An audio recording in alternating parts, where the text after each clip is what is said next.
Assalamualaikum warahmatullahi wabarakatuh.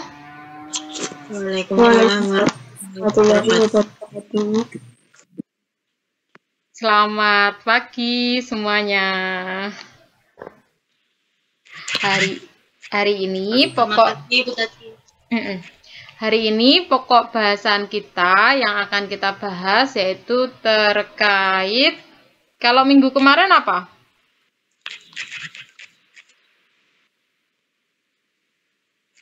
Minggu kemarin adalah analisis regresi. Iya, Benda?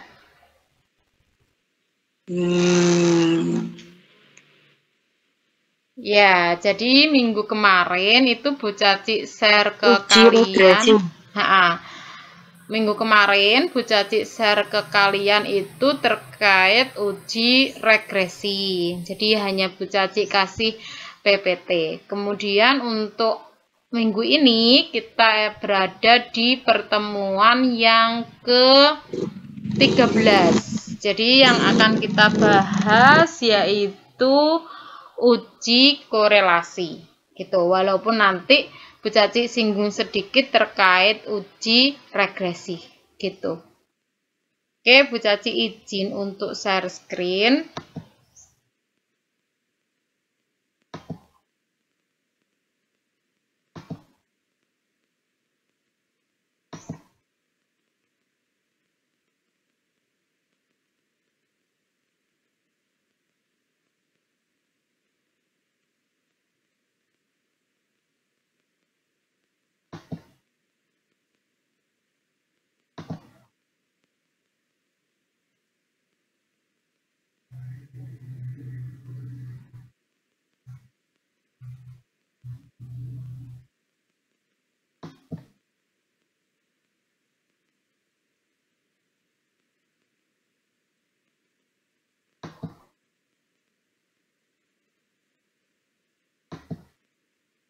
PPT Bu Caci terlihat di kalian?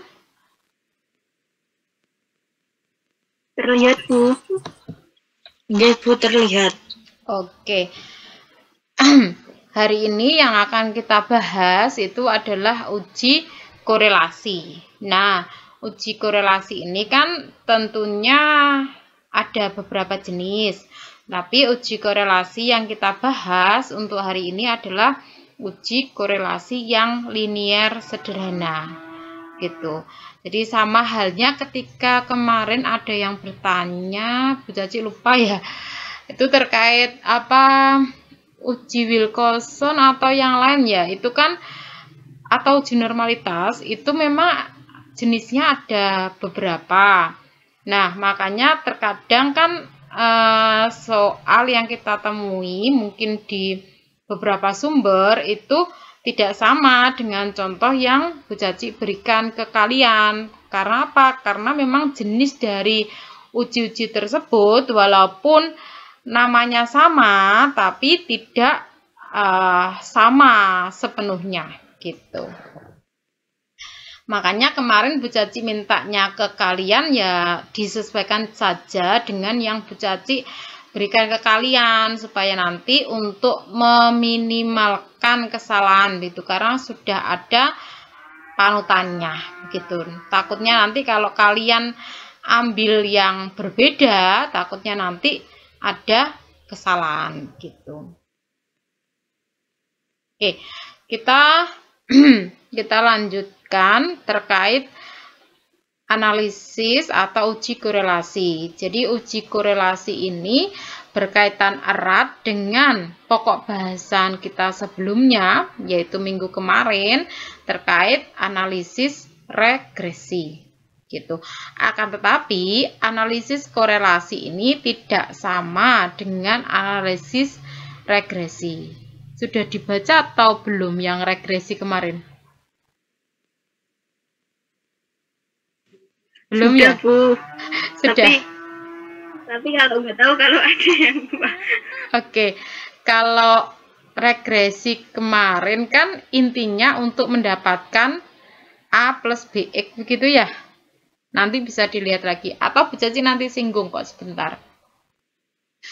Jadi gitu. Jadi analisis korelasi itu berhubungan dengan analisis regresi, akan tetapi analisis korelasi ini tidak sama dengan analisis regresi gitu.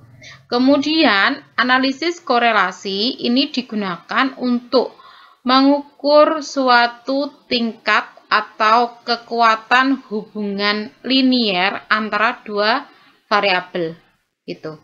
Karena kan kita korelasi yang kita gunakan atau kita pelajari untuk hari ini kan korelasi yang sifatnya linier gitu. Makanya tadi Bu Caci kan mengatakan korelasi linier sederhana gitu. Sehingga nanti regresinya yang kemarin pun yang Bu Caci berikan ke kalian itu kan regresi yang linier gitu. Kemudian untuk contohnya, misalkan ini ada korelasi antara merokok dengan penyakit kanker. Nah, di sini kita ingin tahu seberapa besar toh korelasinya antara sifat merokok gitu dengan resiko penyakit kanker yang akan dideritanya gitu. Seberapa kuat. Jadi korelasinya itu seberapa besar gitu. Kemudian untuk mengetahui hubungan antara dua variabel itu dapat dilihat nantinya dari koefisien korelasi. Jadi fokus kita ketika kita belajar korelasi nantinya itu adalah mencari yang namanya koefisien korelasi. Kalau koefisiennya bagaimana itu menunjukkan berapa tingkatan korelasinya seperti itu. Oke, nah ini berarti yang dimaksud tadi dengan koefisien korelasi. Koefisien korelasi itu merupakan indeks atau bilangan yang digunakan untuk mengukur keeratan hubungan antara variabel. Kemudian di sini kan kita sifatnya yang sederhana, berarti hanya ada variabel yang dikorelasikan. Tuh, antara X dan Y. Kemudian, koefisien korelasi itu digunakan untuk mengukur kekuatan hubungan linier. Jadi, seberapa kuatkah hubungan dari dua variabel tersebut? Nah, itu ditunjukkan dari yang namanya koefisien korelasi itu. Kemudian, untuk mengetahui hubungan antara dua variabel, maka cukup dilihat dari koefisien korelasinya. Gitu. Misalkan tadi ya untuk merokok sama penyakit kanker. Kalau kita sudah cari kan ketemu nanti koefisien korelasinya. Kalau koefisien korelasinya sudah ketemu berarti kita bisa menyimpulkan itu berhubungan kuat atau tidak ada hubungan gitu. Oke. Ini untuk arti dari koefisien korelasi yang nantinya akan kita peroleh dari uji yang kita lakukan tadi, dari penelitian yang kita lakukan. Misalkan, kalau koefisien korelasinya itu positif, R ya, simbolnya koefisien korelasi itu R. Jika R-nya itu positif, berarti kan lebih besar dari 0, itu artinya dia berhubungan positif. Apa ya? Kalau satunya meningkat, berarti ikut meningkat. Itu artinya berhubungan positif gitu. Kalau dia R-nya, koefisien korelasinya itu lebih kecil dari 0, maka dia hubungannya adalah negatif. Korelasinya adalah negatif. Kemudian kalau R-nya kok ketemunya adalah 0, berarti artinya dia tidak ada korelasi, tidak ada hubungan. Kalau R-nya itu plus minus 1, artinya positif 1, berarti korelasinya sempurna positif. Tapi kalau minus 1, berarti korelasinya sempurna negatif. Jadi korelasi yang terbesar itu adalah plus 1 atau min 1 gitu. Nah, ini untuk rumusnya. Jadi intinya di uji korelasi itu kita mencari koefisien korelasi atau Rxy. Simbolnya Rxy. Nah, korelasi Rxy tadi itu adalah korelasi produk momen gitu. Nah, rumusnya sendiri seperti yang tampak di slide-nya Bu Caci. Jadi ada N kali sigma XY, kan ada dua variabel, berarti variabelnya adalah X, kemudian variabelnya adalah Y, di mana X itu adalah variabel bebas yang diubah gitu, yang diberikan perlakuan, kemudian Y itu adalah variabel terikat, jadi variabel yang ikut berubah gitu ya. Kalau ada korelasi berarti dia ikut berubah karena adanya variabel bebas gitu. Saya ulangi lagi, untuk Rxy berarti sama dengan N kali sigma XY dikurangi sigma X kali sigma Y. Jadi perhatikan tanda kurungnya juga ya. Kemudian dibagi dengan akar N kali sigma X kuadrat dikurangi sigma X kuadrat dikali N kali sigma Y kuadrat dikurangi sigma Y kuadrat gitu. Oke ya, itu untuk rumusnya. Kita langsung aplikasikan ke contoh soal. Jadi ini, jadi ada dua variabel ya, karena korelasi kita adalah yang kita cari kan linear sederhana. Berarti dia ada dua variabel, di mana satu variabel terikat sama satu variabel bebas. Tapi tidak menutup kemungkinan nanti satu variabel bebas itu bisa mempengaruhi beberapa variabel. Jadi variabel terikatnya bisa lebih dari satu. Nah, kalau seperti itu berarti dia tidak disebut sebagai linear sederhana. Karena kalau karakteristik dari linear sederhana berarti dia hanya ada dua variabel yang kita ujikan. Yang ingin kita cari korelasinya itu hanya ada dua variabel, yaitu satu variabel terikat sama satu variabel bebas. Tuh. Nah, di sini kita ingin tahu korelasi dari nilai matematika dengan nilai fisika. Gitu. Apakah nilai anak-anak itu untuk matematika dan fisika itu ada hubungannya gitu. Di sini tertulis ya, mencari koefisien korelasi antara nilai matematika dengan nilai fisika yang diperoleh peserta didik. Nah, sebenarnya kalau nanti kalian dapat tugas ya dari Bu Caci, itu sebenarnya cukup mengubah mengubah nama variabel saja, nilainya gitu kalian ubah, nanti itu akan lebih memudahkan kalian gitu daripada nanti kalian mencari soal-soal lain yang tentunya lebih menuntut kalian untuk berpikir gitu. Ini ada nilainya ya untuk matematika. Kemudian sampelnya ini jumlahnya 10 ya, karena absen 1 sampai absen 10. Kemudian nilai matematikanya bisa dilihat di situ. Itu ada 7, 7, 8, 7, 6, 6, 6, 7, 7, 6 gitu. Kemudian nilai fisikanya juga sudah ada. Di situ ada 6, 7, 7, 7, 7, 6, 5, 6, 7, 6 gitu. Kemudian untuk mengerjakannya gitu, kalian membutuhkan yang namanya tabel bantu. Kan tadi hanya ada X sama Y. Tabel bantunya itu seperti yang kalian lihat di slide-nya Bu Caci ini. Jadi ada tabel kolom tambah kolom ya, itu yaitu X kuadrat, kemudian tambah kolom lagi Y kuadrat, tambah satu kolom lagi yaitu X kali Y. Nah, dari situ berarti kan bisa, kalau X kuadrat berarti X-nya dikuadratkan. Kalau 7 ya 49. Kalau Y kuadrat berarti Y-nya dikuadratkan. Kalau 6 berarti 36. Kalau XY berarti X dikali Y berarti 7 kali 6 yaitu 42.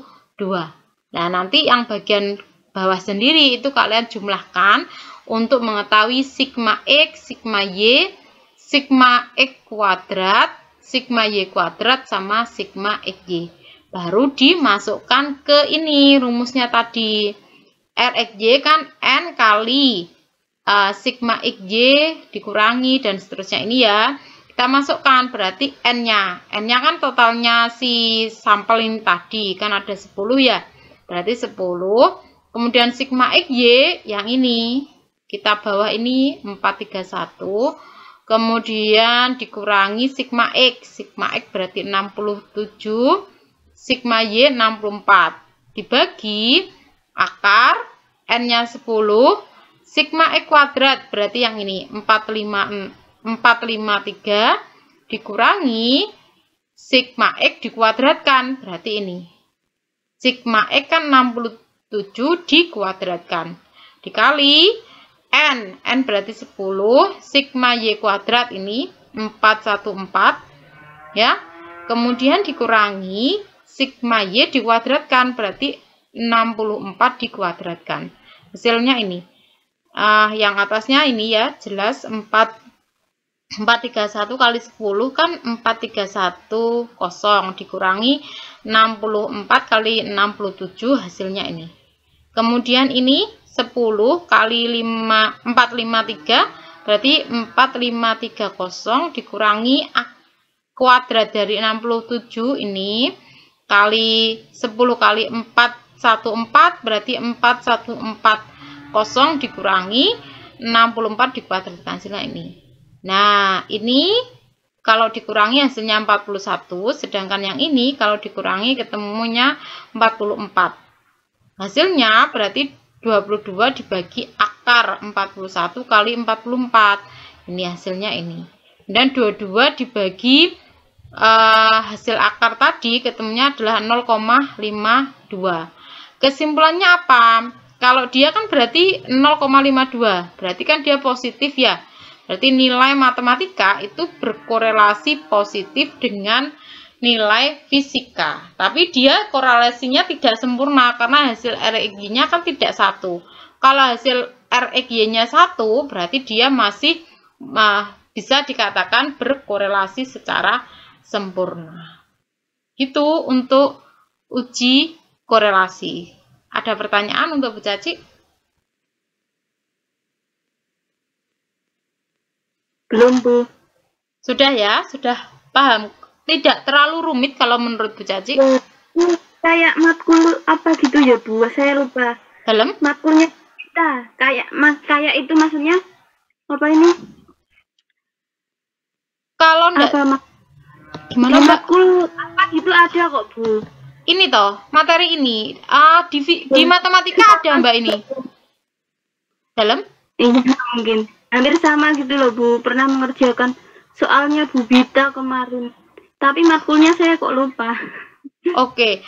Kalau di SMA pun sepertinya ada Mbak itu korelasi untuk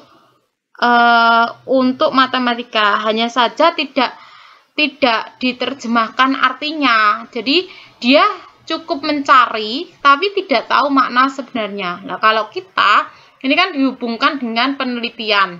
Jadi kalau kita punya variabel bebasnya ini, variabel terikatnya ini, kemudian korelasi dari kedua variabel itu bagaimana. Nah, tapi kalau di matematika itu hanya ingin tahu korelasinya. Jadi makna korelasi sendiri itu tidak dikaitkan dengan penelitian gitu. Kalau kita kan sebenarnya di statistik ini kan dihubungkan antara penelitian, medpen gitu ya, dengan proses matematika yang kita lakukan. Itu makna sebenarnya dari statistik kita. Jadi kalau kita nanti penelitiannya kan otomatis menggunakan metodologi penelitian ya. Tapi statistik yang akan kita gunakan terhadap hasil penelitian kita itu seperti apa? Itulah jiwa dari mata kuliah kita ini. Gitu. Kalian merasakan seperti itu enggak?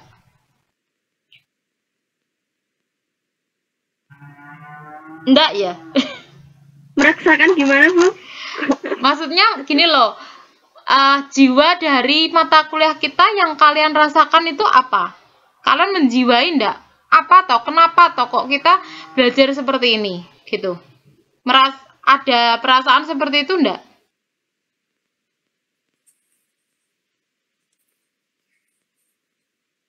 Apa suara Bu Caci tidak jelas? Ya, jelas Bu. Ya kadang kita mikirnya kayak gitu, kenapa harus ada kayak uji-uji, kan banyak juga yang harus kita pelajari itu kayak gimana. Berarti sebenarnya ini tuh perbedaannya pada caranya gitu Bu ya. Misalnya kalau kita mau melakukan kayak tadi yang penelitian katanya Bu Caci itu kan ada beberapa metode. Jadi sebenarnya itu perbedaannya di ininya Bu, ujinya atau gimana? Jadi gini, Bu Caci kaitkan ya dengan metodologi ya. Jadi kalian kalau nanti di skripsi itu kan jenis penelitian yang kalian lakukan itu kan bisa banyak. Ada yang penelitian pengembangan, ada yang penelitiannya itu implementasi gitu. Kemudian mungkin kalau di pendidikan hanya itu ya, PTK mungkin bisa ya kalau di pendidikan biologi. Jadi ada yang implementasi, mencari tahu pengaruh sesuatu, itu boleh. Kalau penelitiannya boleh juga itu PTK, penelitian tindakan kelas. Jadi hanya satu kelas, masalah di kelas itu bagaimana, kemudian solusi yang ditawarkan seperti apa. Kalau jenis penelitian PTK itu tidak bisa digeneralisasikan. Artinya ya hanya bisa hasil penelitian kita hanya berlaku di kelas tersebut yang kita teliti, tidak bisa diberlakukan untuk sekolah yang lain, kelas yang lain itu tidak bisa, karena PTK itu ya hanya kelas yang kita teliti saja gitu. Tuh, kalau penelitian pengembangan berarti kalian mengembangkan sesuatu, misalkan mengembangkan media, terus misalkan mengembangkan alat evaluasi gitu, itu namanya penelitian pengembangan. Nah, penelitian pengembangan itu pun kan ada banyak ya, ada step-stepnya. Misalkan kita pakai metodenya ADDIE. Nah, ADDIE pada tahap I, implement, itu berarti kita mengimplementasikan produk kita yang kita kembangkan itu ke dunia nyata. Kalau ke pendidikan ya berarti ke anak. Kalau misalkan subjek penelitian kita pendidikan. Nah, di situ dari implementasi yang kita lakukan itu nantinya akan kalian uji menggunakan statistik ini gitu. Statistik maksudnya menggunakan statistik yang kita pelajari, entah uji T atau uji yang lainnya, kita mencari korelasinya, mencari regresinya. Nah, itu berarti kalau di pengembangan itu adanya di tahapan implement. Kalau pakai metodenya ADDIE berarti di poin yang namanya I itu tadi. Kalau misalkan pakai, kan ada banyak ya untuk pengembangan sendiri, kan ada 4D, ada ADDIE, ada Brock and Gold, dan seterusnya. Ada banyak, tergantung kalian nanti milihnya apa. Mungkin sudah diajarkan di mata kuliah metodologi penelitian gitu. Nah, statistik ini berarti fokusnya nanti masuk ke implement yang I itu tadi, mengimplementasikan. Tapi kalau misalkan kalian penelitiannya adalah penelitian yang implementasi, artinya sudah ada produk, kalian ingin mencoba produk ini, pengaruhnya seperti apa toh ke subjek penelitian kalian. Nah, itu berarti kalian tidak melalui tahapan-tahapan develop, misalkan pengembangan, kemudian desain dan seterusnya, tapi langsung ke implement. Nah, di situ kalian kan dapat data, entah itu nilai, entah itu yang lainnya ya, tergantung kalian meneliti apa, respon atau yang lainnya. Nah, di situ kalian ngujinya pakai statistik gitu. Kemudian kemarin kan kita belajar ada statistik yang parametrik, ada yang non parametrik. Kalau subjek kalian itu lebih dari 30, kalian bisa menggunakan yang statistik parametrik. Tapi kalau uji kalian yang kurang dari, maksudnya subjek kalian itu kurang dari 30, kalian bisanya menggunakan statistik non parametrik gitu. Nah, kemudian untuk syarat uji apa yang boleh kalian gunakan, itu kalian harus tahu yang namanya normalitas yang kemarin kita pelajari juga. Kalau normal itu baru boleh pakai parametrik, kalau tidak normal berarti ya ndak boleh gitu. Itu nantinya yang bisa kalian gunakan untuk skripsi. Sampai saat ini kalian sudah ada gambaran enggak untuk skripsi yang akan kalian gunakan? Yang akan kalian lakukan? Waduh, belum Bu. Oke. Kan ini toh tinggal sekarang semester berapa? Semester 5 ya? Semester 7 kan kalian skripsi. Tapi belum dapat mata kuliah metodologi juga belum kok Bu. Oh, belum. Iya. Jadi mungkin. Tapi nanti kalau yang berhubungan banget dengan penelitian itu adalah di mata kuliah metodologi gitu. Kalau dulu sih Bu Caci dapatnya dari UNESA pun itu sebenarnya belum paham banget terkait medpen. Tapi ya pahamnya itu ketika terjun di saat penelitian itu gitu. Kalau Bu Caci penerapan dulu, penelitiannya penerapan, kemudian pakai uji T. Tapi ketika S2 Bu Caci pakai penelitiannya penelitian pengembangan gitu, pakai modelnya 4D gitu. Kan ada banyak toh model-model penelitian pengembangan itu punya banyak model gitu. Jenis penelitian pun ada banyak, ada yang pengembangan, ada yang penerapan, ada yang PTK, dan lain sebagainya. Kalau Bu Caci dulu bimbing anak PGSD itu rata-rata sukanya adalah PTK. Pas COVID ini baru beralih sukanya ke pengembangan. Karena kan sekolahan tidak TM ya, tidak tatap muka, berarti dia kesulitan nanti kalau menggunakan PTK. Jadinya beralih ke bentuk-bentuk pengembangan. Entah pengembangan modul, yang sering sih pengembangan modul elektronik untuk yang saat ini COVID ini loh.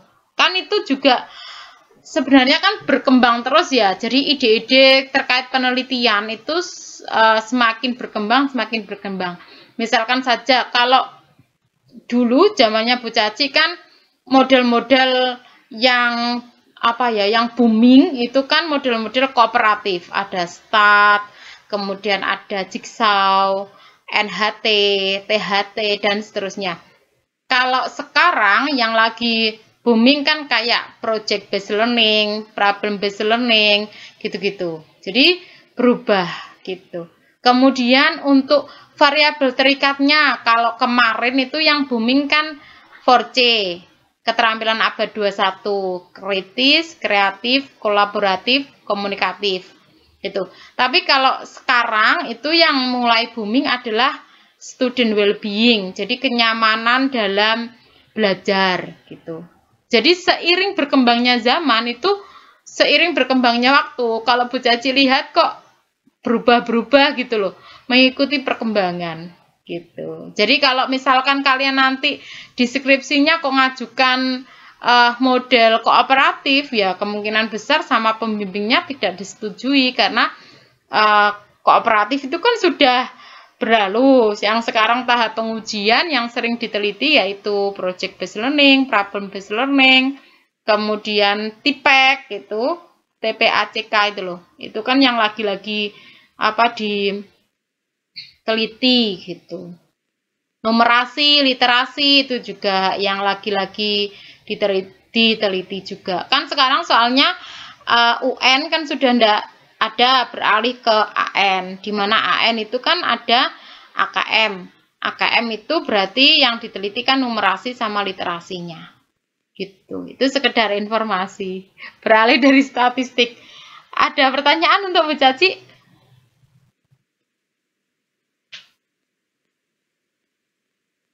Sudah cukup? Kalau saya cukup untuk uji korelasi. Oke. Insya Allah Ini- mudah kok untuk uji korelasi. Kalian tinggal Ya, mengikuti rumusnya saja. Dalam? Iya. Uji korelasi ini juga bisa dipakai buat nyari validitas butir soal juga ya Bu. Uji korelasi ada Mbak yang digunakan untuk validitas, tapi untuk validitas itu cenderungnya ada lagi uji validitas begitu. Tidak uji korelasi yang Bu Caci terangkan ini gitu. Oh, kok hampir sama gitu loh Bu. Iya, untuk Kayak- RxY-nya. Iya toh? Evaluasi proses belajar mungkin Bu. Kan ada menguji validitas soal, butir soal gitu loh Bu. Ini kriterianya sedang, jelek atau baik gitu. Hampir sama kayak gitu rumusnya. Untuk simbolnya pun itu hampir sama. Untuk RxY itu loh Mbak. RxY yang Bu Caci gunakan. Iya. Ya, itu hampir ada juga untuk uji validitas. Tapi kembali lagi ya, kalau kita kan ini untuk menguji korelasi antara dua variabel. Tapi ketika validitas berarti satu item itu dikatakan valid atau tidak kan gitu. Tidak untuk mengetahui korelasi antara dua variabel yang diujikan gitu.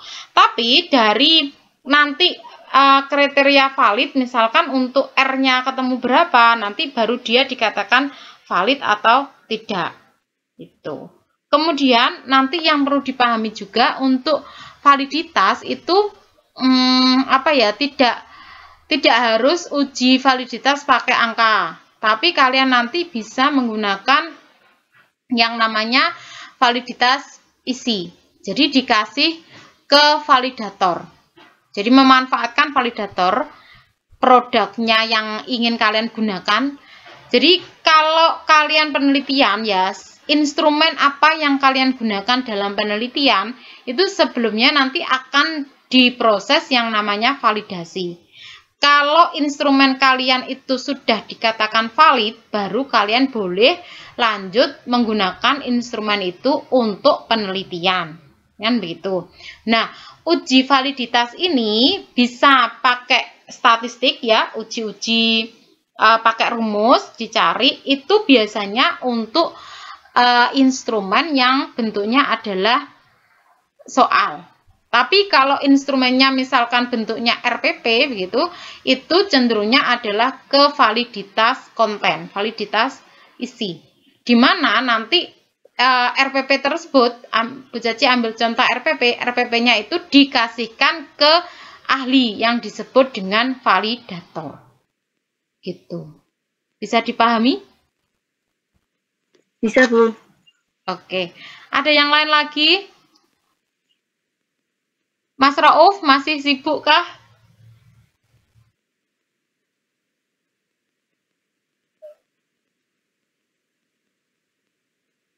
Halo Mas Rauf. Mungkin sibuk Mas Raufnya. Iya. Sibuk kelas meeting ya Mbak ya? Mungkin. Mas Iwan, gimana Mas? Ada problem? Kalau materi yang sekarang ini sangat jelas Bu. Oke. Kayaknya lebih mudah yang daripada kemarin-kemarin. Iya betul, lebih mudah daripada uji Wilcoxon, kemudian uji normalitas yang kemarin-kemarin itu ya. Padahal untuk uji normalitas itu kalian penelitian melakukan uji normalitas itu harus kalian lakukan. Untuk apa toh uji normalitas? Kalau dia data kalian itu normal, setelah diuji normalitasnya, itu kalian bisa melakukan step selanjutnya, bisa menggunakan statistik parametrik atau statistik non parametrik. Kalau statistik parametrik berarti misalkan untuk uji T, gitu-gitu kan ya, itu pakai uji statistik parametrik. Jadi uji normalitas itu step awal yang kalian gunakan untuk menentukan apakah data kalian itu boleh uji parametrik ataukah uji non parametrik gitu. kalau hari ini berarti dari 2 data. Kalau kalian punya 2 data ya, dari 2 variabel, kan ada datanya.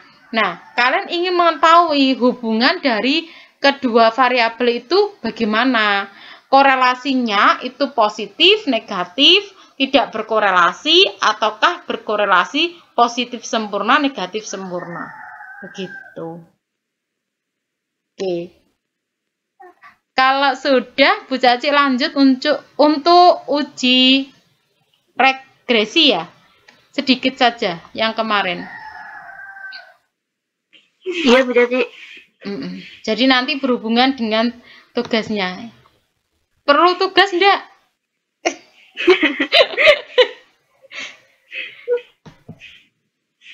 Ini untuk uji regresi. Jadi Bu Caci bahasnya juga regresi linier sederhana ya. Jadi nanti hanya A plus BX gitu. Untuk pengertiannya, ini uji regresi linier sederhana, atau kalau diinggriskan itu simple linear regression. Nah, itu adalah metode statistik yang berfungsi untuk menguji sejauh mana hubungan sebab akibat antara variabel penyebab atau variabel X dengan variabel akibat atau Y. Makanya kan tadi dikatakan antara korelasi dan regresi itu berhubungan. Nah, berhubungannya kenapa? Karena dia itu menguji antara variabel penyebab dengan variabel akibatnya gitu. Jadi mereka berdua itu berhubungan antara antara regresi sama korelasi. Kemudian regresi linier sederhana ini adalah salah satu metode statistik yang dipergunakan dalam produksi untuk melakukan peramalan atau prediksi tentang karakteristik kualitas maupun kuantitas gitu. Jadi nanti kalau kalian sudah memperoleh persamaan regresinya, kalian nanti bisa memprediksi kalau variabel penyebabnya ini sekian, maka variabel akibatnya berapa ya gitu. Ada juga di matematika ini, tapi hanya saja kalau di matematika tidak tidak ditekankan pada penggunaan dari dari regresi ini, tapi kalau di statistik ditekankan bahwa kita itu menggunakan uji ini itu kebermanfaatannya adalah untuk mencari tahu hubungan seberapa jauh hubungan antara sebab dan akibat dari 2 variabel gitu. Kalau linier sederhana berarti hanya 1x 1y, tapi kalau nanti kompleks berarti bisa x-nya lebih dari 1 atau y-nya lebih dari 1 begitu. Tapi fokus kita adalah di yang sederhana, berarti hanya ada satu variabel bebas sama 1 variabel terikat.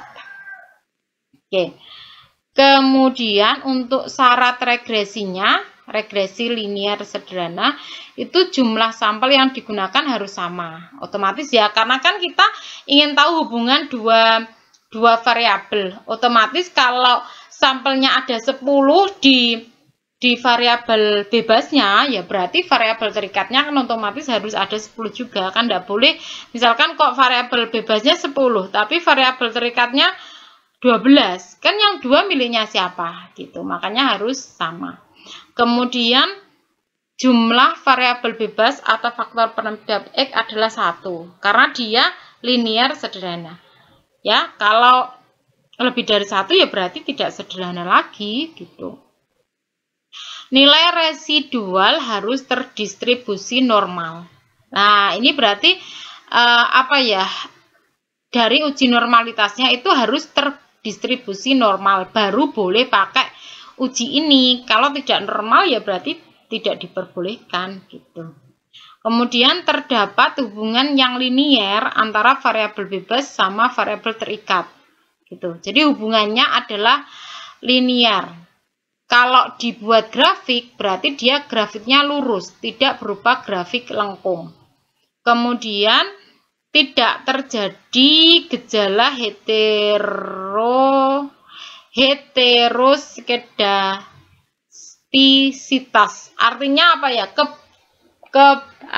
Keberagaman gitu loh. Karena kan fokus kita tadi sudah dikatakan kan normal, berarti dia sifatnya adalah homogen, tidak heterogen gitu. Kemudian tidak terjadi gejala autokorelasi. Datanya itu tidak boleh data berupa time series. Kan kita kemarin pernah belajar jenis-jenis data. Kan datanya kalau time series tidak bisa digunakan. Jadi hanya satu sifatnya itu satu kali waktu pengambilan gitu. Tidak bisa dari waktu ke waktu terus berlanjut gitu, tidak bisa. Karena kalau ini berarti yang diuji apa untuk variabel X-nya, kemudian variabel Y-nya apa, dan itu berlaku hanya untuk satu time saja, tidak berupa time series. Gitu. Ini untuk contohnya, jadi hubungan jumlah pekerja dengan jumlah produk yang dihasilkan. Kemudian hubungan antara suhu ruangan dengan cacat produksi. Kemudian hubungan antara jumlah pengunjung swalayan dengan jumlah pembeli. Gitu. Kita ingin tahu regresinya bagaimana, hubungannya bagaimana. Gitu.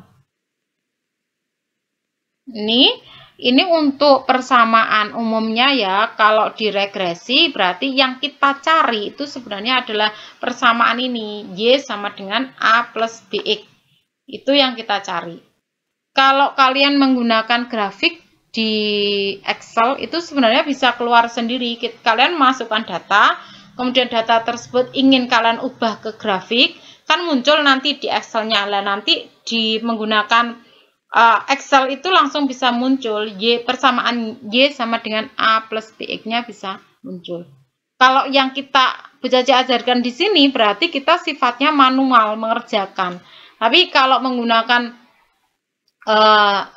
minimal menggunakan Excel itu sudah bisa. Kalau menggunakan SPSS ya tambah bisa lagi gitu.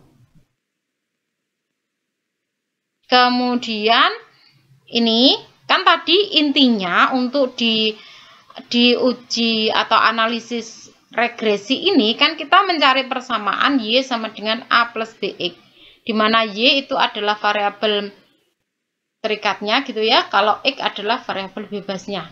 Nah, berarti nanti Y sama X-nya itu tidak ada ya, masih dalam bentuk Y sama X. Yang kita cari itu adalah A sama B.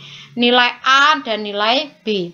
Di mana nilai A itu rumusnya bisa dilihat di kotak yang hijau, ya ada sigma X kali sigma X kuadrat dikurangi, sigma Y dikali sigma X kuadrat dikurangi sigma X kali sigma XY dibagi N kali sigma X kuadrat min sigma X dikuadratkan.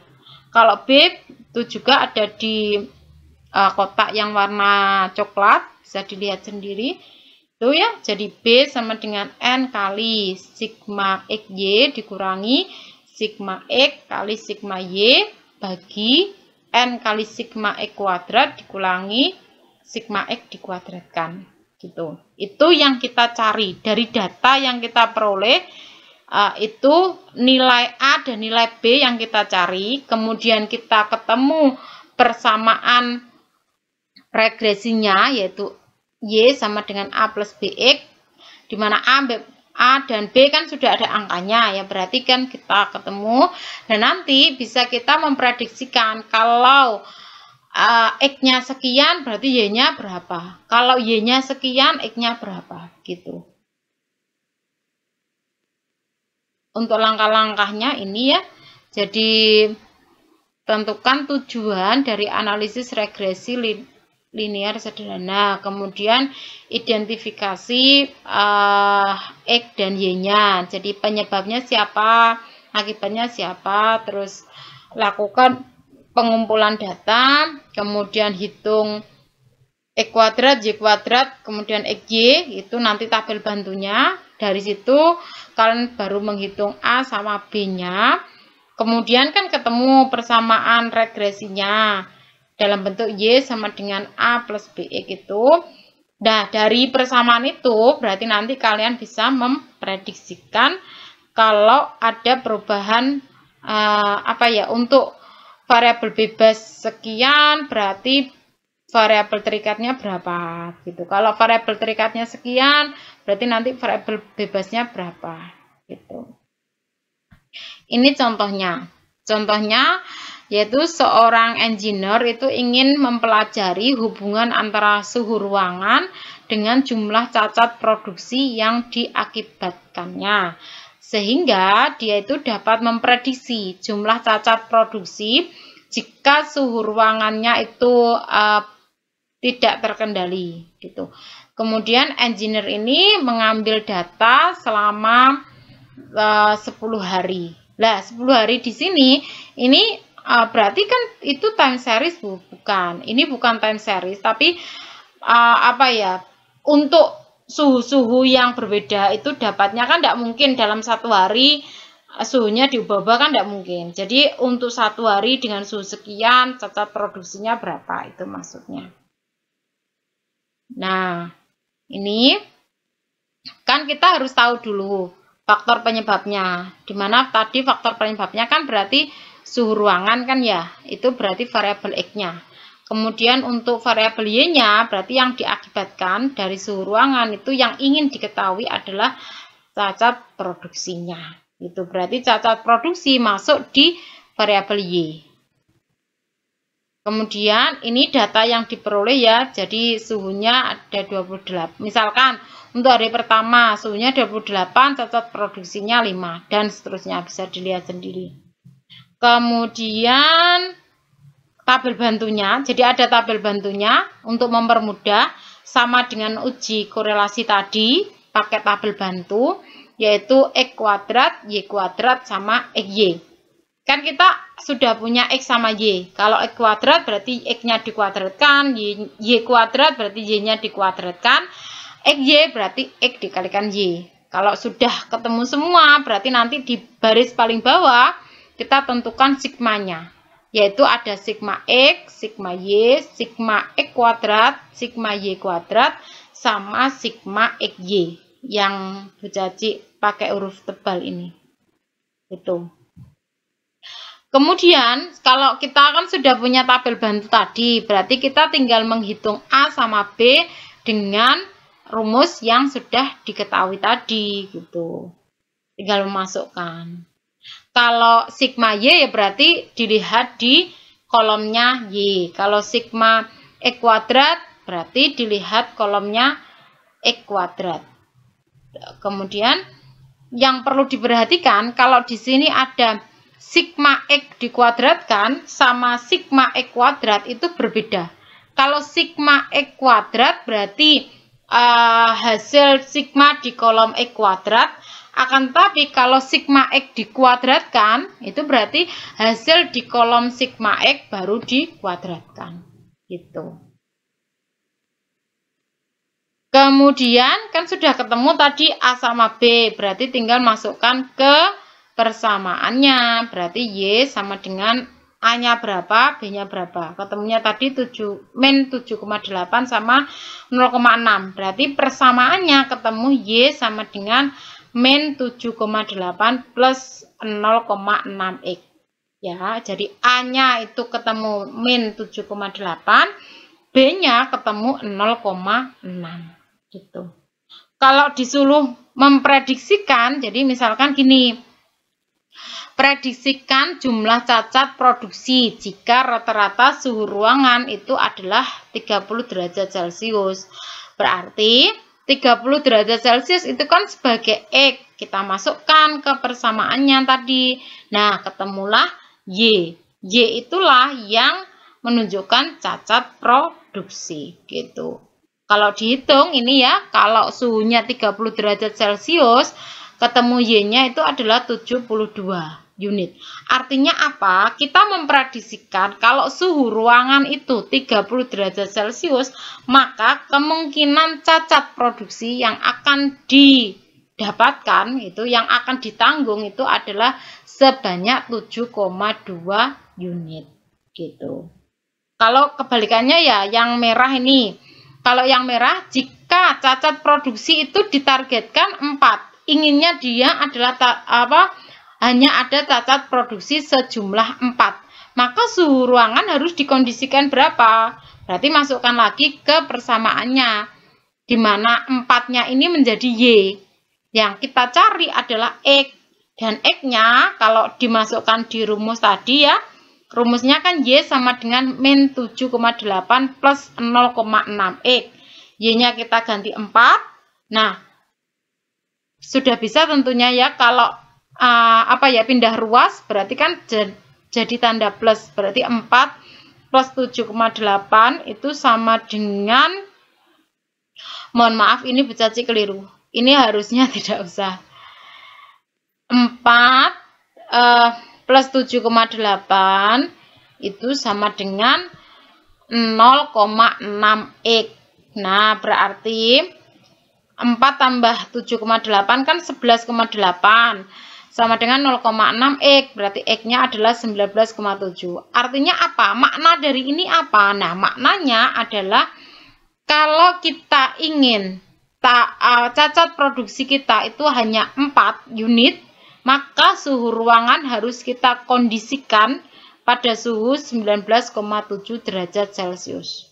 Nah, yang penting itu adalah kebermaknanan ini itu. Tidak kok rumusnya. Dari rumus itu apa toh makna yang kita peroleh? Makna yang kita peroleh ya seperti ini. Misalkan untuk yang hitam ini tadi ya, Bu Caci ulangi. Berarti kalau suhu ruangan itu 30 derajat Celcius, maka cacat produksi yang mungkin terjadi itu adalah 7,2 unit. Itu diperoleh. Kenapa kok kita bisa tahu 7,2 unit? Itu karena kita dari penelitian sebanyak 10 sampel tadi telah kita hitung regresinya itu ketemunya adalah dengan persamaan Y sama dengan min 7,8 plus 0,6x. Itu untuk regresi. Oke, ada pertanyaan untuk Bu Caci?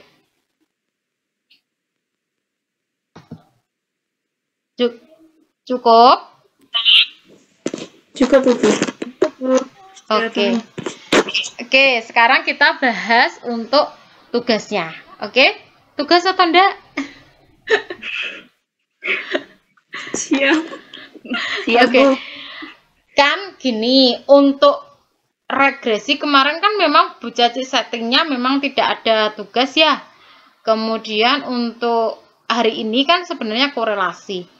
Akan tapi kan kita tahu antara regresi sama korelasi itu kan saling berhubungan ya. Dia kan kita sama-sama linear sederhana saja. Jadi hanya memanfaatkan dua variabel, satu variabel bebas, satu variabel terikat, satu X, satu Y. Nah, tugas kalian itu mengkombinasikan dari keduanya. Jadi kalian ambil satu contoh soal gitu ya, mungkin variabel bebasnya apa, variabel terikatnya apa, kemudian dapat data, ambil saja 10 data atau 15, jangan terlalu banyak, dan nanti dihitung untuk regresinya bagaimana, untuk korelasinya seperti apa. Pakai rumus yang hari ini kita pelajari. Jadi rumus-rumus regresi sama korelasi gitu. Kemudian tidak usah dibikin video kan ribet ya, terlalu kemarin kan sudah banyak buat video, jadi sekarang cukup dikerjakan di Word, ditulis yang rapi, terus dikirim ke Bu Caci dalam bentuk PDF saja. Tidak perlu divideokan, diterangkan dalam bentuk video tidak perlu. Kemarin kan sudah beberapa kali video. Oke, paham? Sebentar, Bu, itu untuk soalnya itu maksudnya soal 1, kemudian tapi dikerjakan secara korelasi sama regresi gitu ya, Bu? Yes, betul. Jadi satu soal saja, tapi dihitung korelasinya hasilnya seperti apa, regresinya dia kategorinya regresinya seperti apa, korelasinya dia positif, negatif, sempurna atau tidak berkorelasi gitu. Jadi hanya satu soal saja. Jadi ada satu variabel terikat, satu variabel bebas. Kita ambil beberapa data, terserah kalian. Bisa 10, bisa 20, tapi ya jangan 100 terlalu banyak. Jadi cukup sedikit saja. Kemudian kalian hitung dari soal itu regresinya, persamaannya ketemunya apa, bagaimana. Y sama dengan titik-titik, A-nya berapa, B-nya berapa. Kemudian kan ketemu persamaan umum. Kemudian korelasinya ketemunya berapa, REG-nya berapa, kategorinya apa, gitu. Sudah cukup jelas? Cukup, Bu. Oke, cukup ya, jelas ya. Deadline tugasnya minggu depan dikumpulkan, gitu. Berarti Kamis depan dikumpulkan ke Bu Caci. Tidak dalam bentuk video, cukup PDF saja, tapi ketik yang rapi ya. Maksudnya jangan sampai keliru antara kuadrat atau yang lain sebagainya. Bisa kan ya ngetik maksudnya pakai equation gitu loh, biar rapi. Maksudnya Bu Caci tidak salah paham Bu Caci melihatnya. Iya, Bu, bisa. Itu. Kemudian dalam bentuk PDF ya, jangan Word, nanti takutnya rusak kalau Word. Jadi kalau PDF kan masuk ke Bu Caci masih posisi bagus gitu. Sudah cukup? Kalau cukup Bu Caci akhiri, kalian bisa melanjutkan aktivitas kalian yang lainnya gitu. Kalau yang mau ke kampus, monggo silakan ke kampus. Kalau Mas Rauf masih kelas meeting sampai tidak nyambung dengan kita, ya nanti bisa tanya ke temannya. Jadi saling berbagi gitu. Kemudian untuk soal nanti sebenarnya itu cari soal yang sederhana saja, ganti angka atau bagaimana. Yang penting adalah proses menghitungnya, langkah-langkahnya jelas, itu sudah cukup bagi Bu Caci. Gitu. Oke, terima kasih untuk hari ini. Berarti Bu Caci akhiri perkuliahan kita. Selamat beraktivitas yang lainnya gitu ya. Selamat apa sajalah gitu. Semoga kita sehat selalu dan semoga apa yang kita kerjakan ini ada manfaatnya. Gitu. Amin. Oke, saya akhiri. Wassalamualaikum warahmatullahi wabarakatuh. Waalaikumsalam wabarakatuh. Oke. Terima kasih, Bu. Oke, sama-sama.